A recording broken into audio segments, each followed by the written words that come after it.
Welcome back to the Pick 199 podcast, episode 53. I'm here with Muzzy, Hey, Snakeo, Stop. and Coxie D. Gentlemen, how are we going? Not too bad. In this short episode, we're going to just recap week 6 of the NFL. And without further ado, let's get stuck into it. So we had the Steelers now scraping out a 23 to 20 point win over the Seahawks. yes, it went to overtime. It was a bit of a tense game. The old Seahawks looked to pull it back. They had Geno Smith out there, played well. And then we ended up pulling it back at the end on a crucial stop by Watt. That's about it. Not much else to say. They just managed to scrape it out. But like I said, both teams, we sort of know where they are and when they're going. So Something going wrong with the Seahawks, though, too. I don't know what's going on with them. They just sort of, I don't know, that they're not consistent enough at the minute. So I don't know what's going on. They've been like that for a couple of years now. Yeah, but I think it's a bit like the Chiefs. They're sort of starting to fall out of that window of like being able to scrape a win and like get results out of it. So They're just good enough that they'll wreck somebody's season late. yeah, I mean, it's not like Russ doesn't have, some offensive weapons just to hit, like with DK Metcalf. Like, give him the ball and he runs over the first defender anyway. Yeah. But I think I don't know. he's been having troubles with. There's been grumblings that he's been having troubles with Pete Carroll though too. Their head coach has Yeah, right. for a little while. I'm fairly sure, but Yeah. Pete's been a pulverizing figure for a while now. He's always turned a few heads, no matter if it's been in college or if it's been in the NFL. So, But also, we've got to remember, Yeah, personally struggle. Russell Wilson did get injured last week. Yeah. So it's still sort of, I think they're still unclear about when he will be back. So yeah, he had surgery on that finger or something, didn't he? Yeah. They thought it was going to be like at least 3-4 weeks. But it looks like after the surgery might be a little bit more, but we haven't heard anything about it, obviously.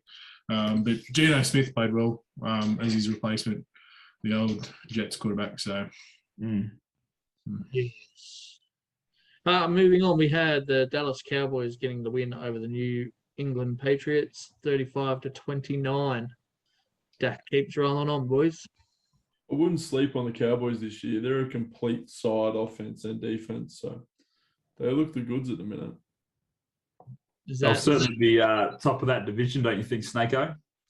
If they're not top of their division, there's a serious issue because I don't think anyone else in that division will win 5 games.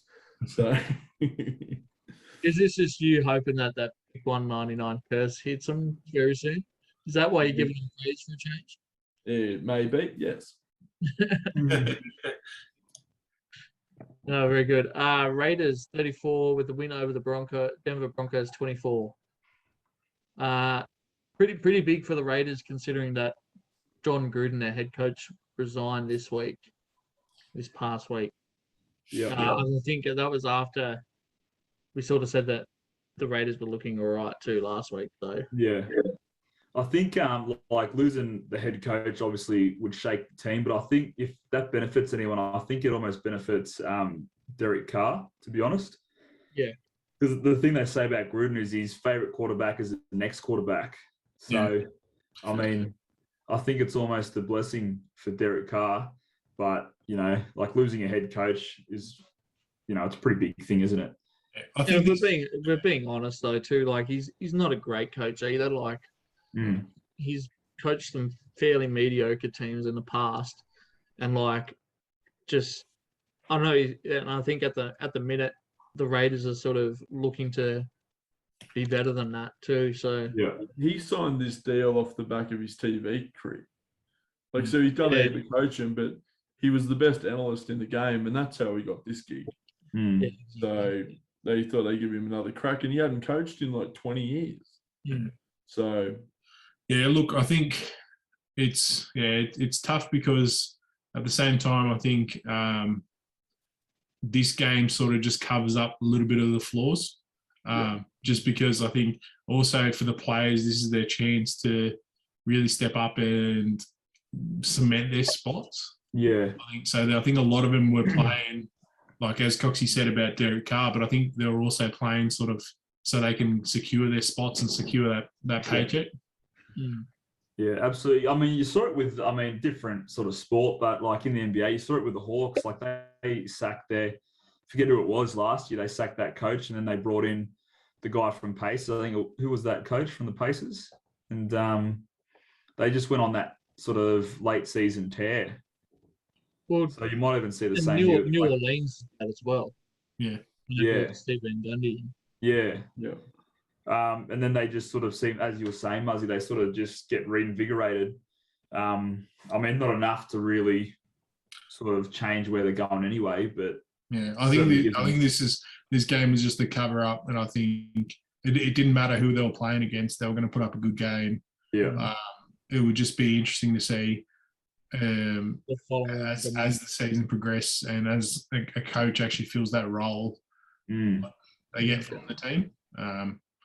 So we might see even a bigger slump than what they were expecting towards the end of the year. Very good. Moving on. The Arizona Cardinals, 36. The Cleveland Browns, 14. This is Arizona's first 6-0 start since 1974. And the Cardinals are only going to get better. So they picked up Zach Ertz from Philly, the tight end, and that was a position that they've been lacking in. So it's only going to really strengthen them because he was sensational. He was probably our best player when Philly won the Super Bowl. So huge signing for the Cardinals. So he'll just add to that, and they're going to keep on rolling. They look good, and they know that they're a chance, and that's why they're going after big names. But to have such a good win against, like, I know the Browns aren't really known for their defense all that much, but the way the Browns have been playing this year too, like, and following on from last year, like that sort of roll-on effect. I mean, you can't deny like how important a game this was for the Cardinals, even for the Browns as well, considering how well the Cardinals have been the last 5 weeks too. So we look at the best teams, and we're consistently saying that they'd rather win in high-scoring affairs close. The fact that they were able to keep the Browns low, like in their score, I think and still score a heap of points, I think it's really good for their balance. I think it's a dominant performance. Well, I think, but even when like the Cleveland Browns have been winning, they haven't been winning big though either. No. I think they had a couple of tight games where it was like a field goal in it. And and they're high-scoring games I don't think they're scoring more than 21 points a game. So I think that's an issue for them. But they need to start scoring more.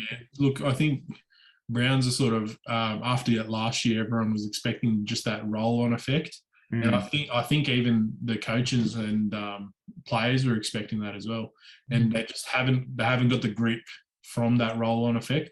Like they ended the season with such good form going into the playoffs, and I think everyone's expectation was that it would roll into the next year, but it just hasn't. It just seems like they're very stutter-start, sort of very similar to the Seahawks at the moment. 100%. Especially when they're in a tough division too, so it's going to be tough for them to get a wild card, like a playoff spot. Moving on, we had the Minnesota Vikings winning again against the Carolina Panthers. Vikings are just on a little run at the minute, so whether or not they can continue that on will be yet to be seen, but not too bad. Pretty disappointing for the Panthers. I think that's also like was that a 2-week loss streak or something? Back-to-back losses for the Panthers. They got beat by Philly last week, so and the fact it was in overtime too for this week. Pretty heartbreaking. Yeah, it was a close one last week too. So. Moving on, we had the Baltimore Ravens 34 of the Los Angeles Chargers 6. Ravens look good, and especially when you think like Chargers been in good form too. So one of the most Yes, informed teams. You'd have to say the Ravens are at the minute. It seems to be like that the Ravens, when Lamar Jackson's clicking, their defense seems to play well.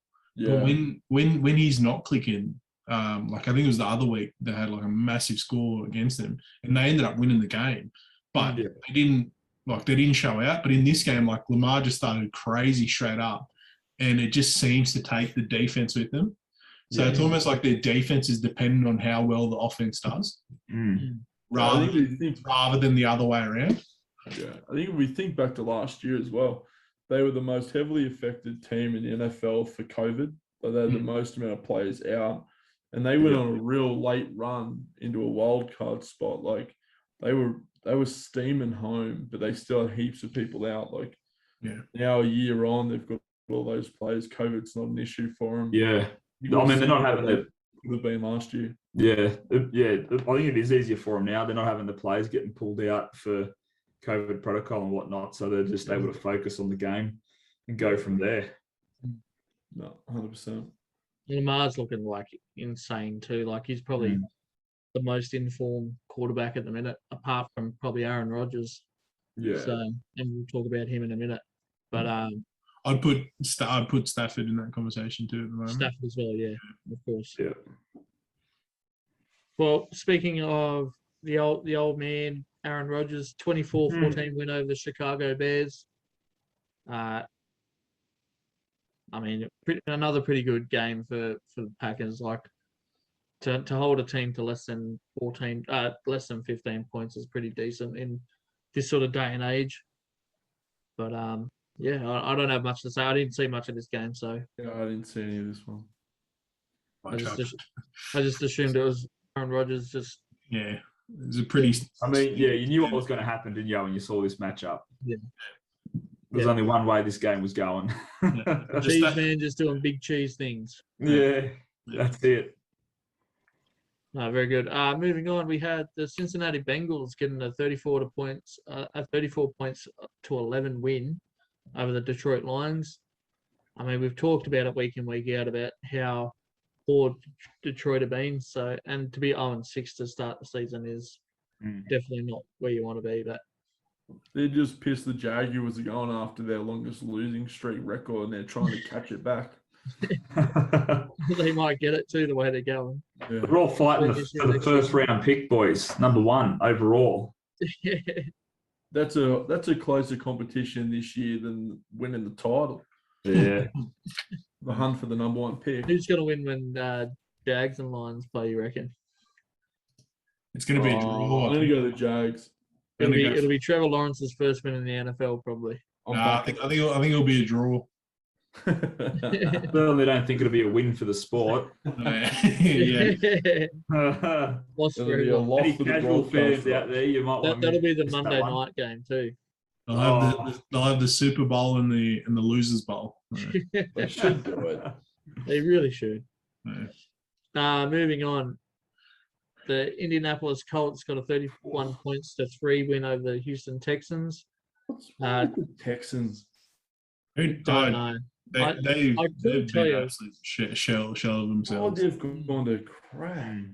Especially when they got they don't have a bad quarterback either. That's the thing. It's like, but I know quarterbacks don't always win you the game. You have to have pieces around that. But Yeah. I mean, that's a flogging and a half. There's issues with Goff's game, and that's why the Rams got rid of him. But God, oh no, I'm thinking of someone else. I was just thinking, I was like, No. put a Yeah. jab down for him, boys. Yeah, put that one down. You talking about the Texans thing? Yeah. Yeah, ignore me. Well, with that, we'll move on. Yeah. Just so you can stuff the next one up, mate. I was Matt looking at the Stafford and Rams, the and I was Rams. thinking of the Stafford trade. The Rams 38 over the New York Giants 38 points to 11. Coxie, what do you got to say, mate? Just in for the weekly clapping. Look, no, to be honest, I That think wild card spot's looking good at the minute. yeah, that's it. Look, I think we started all right, considering after the first quarter it was 3-0.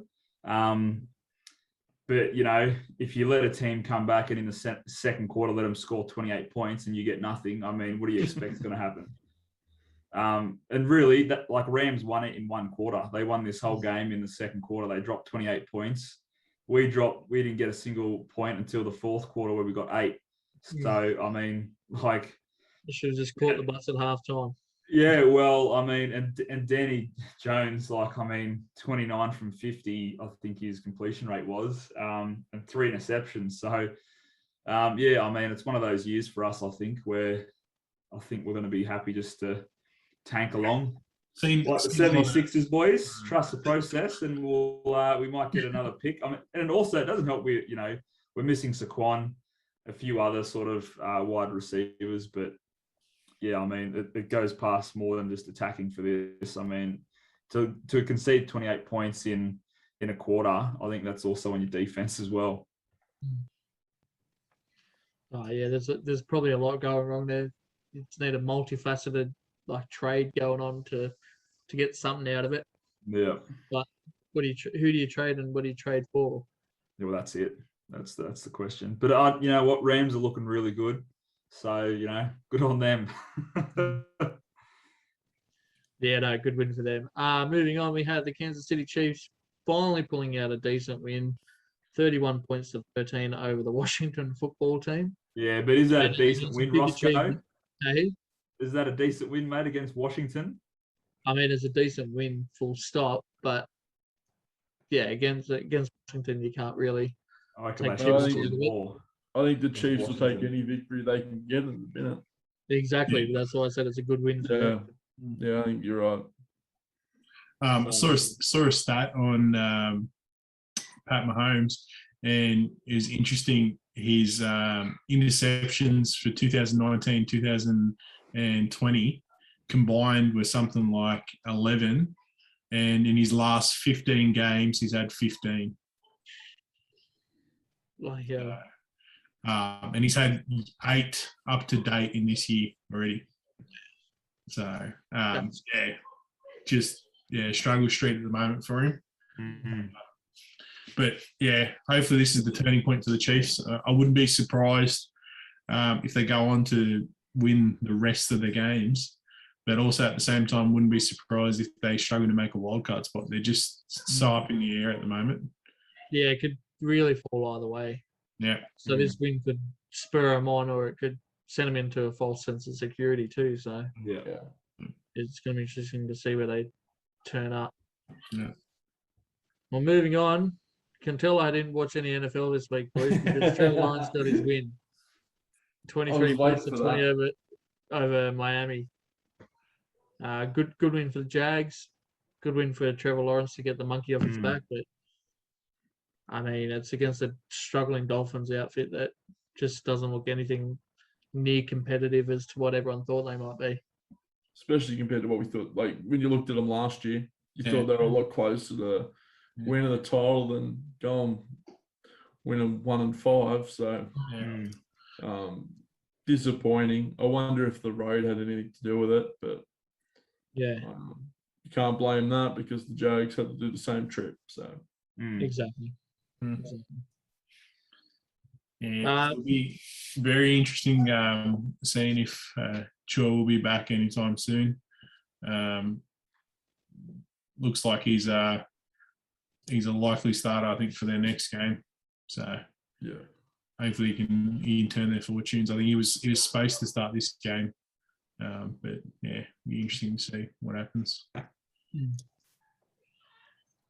No, very good. Moving on, we had Tampa Bay Buccaneers getting the 28 points to 22 win over the Philadelphia Eagles. First time for Tom Brady with a 9-1 record on the NFL Network since 2012. So the last 10 games he's gone 9-1 for the first time since 2012. Yeah, Monday Night Football. For the Eagles, more of the same. Their lack of running game is really starting to hurt us. Like, Sanders is just not getting the meters, nor is he getting the plays. So he went 9 carries for 56 yards. That's just not good enough from the only rushing you've got. Like, it's not good enough. The only plus side for the Eagles on offense is our conversion rate in the red zone. Like, we're red hot when we get there. We're just not getting there enough. And that's what I was talking about last week with our consistency. We make too many silly mistakes just getting there. Hurts, he's a playmaker. He's going to be okay, but I worry about him now. Like, I think if you've got a young quarterback who's not a stand back and throw, which he isn't, then you need to have a running game that can sort of take the pressure off him. Yeah. Does losing the tight end make it worse, Snako? Well, if of all the positions we could afford to lose, tight end was probably the one we can. Yeah. Even though Zach Ertz is really good, we've got depth there, and we get a corner for him, so that'll strengthen up our defense, which has also been shit. But yeah, I think we really need to work on our rushing, because at the minute we've got nothing. So, well, it might be good to then with the Hurts trade to have a tight end that can probably block a little bit better, catch the ball a little bit better, move the ball better. And even though it's a younger prospect, you might be able to actually see what you've got, and it might improve the rushing a bit. Well, we've got so much depth there, so yeah, it might free up a bit of money for us to go after someone to be a rusher, because we've got nothing at the minute. So, but yeah, the only reason the score lines look half close is because of our red zone percentage. Like, when we get there, we're fine. Like, we're very rarely kicking field goals, but it's not enough to win games. Yeah. Oh, very good. Well, I think that just about wraps up. We've got the Bills and Titans to play tomorrow at the time that we're recording this. Bills to get the easy win, you reckon? I think they'll win, but I don't think it'll be easy. Yeah, it'll be tight. I hate to say this, but someone on this podcast may have put a good amount of money on the Bills to win the whole thing this year, so they'll lose this weekend, and they'll lose well. No, very good. Yeah. Well, that's it for episode 53. Nice, short and sweet. I'll catch you guys next time. Just like Corey. Thanks.